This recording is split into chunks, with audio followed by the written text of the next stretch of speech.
Hello everyone! Welcome back to Mrs. Who and Friends if you've been following the series, and welcome if you are new here.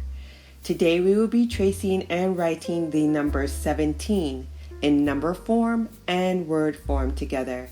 Grab your pencil or marker and let's get started. We will start with the number 17.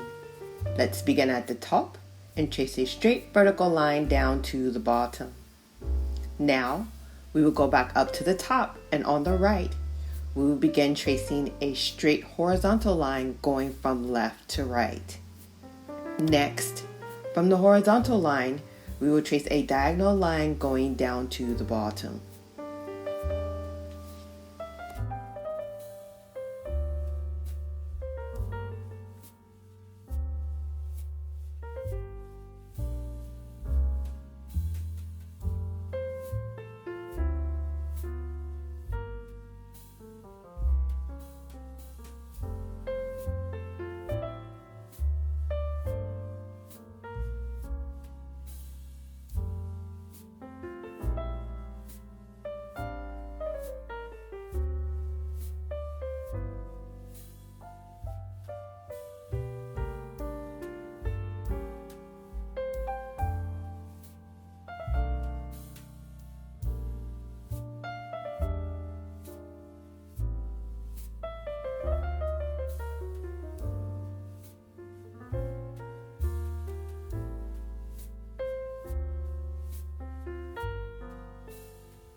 Now, we will practice writing the number 17 without the guidance of the tracing dots.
Next, we will trace the word 17.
Now we will practice writing the word 17 without the guidance of the tracing dots.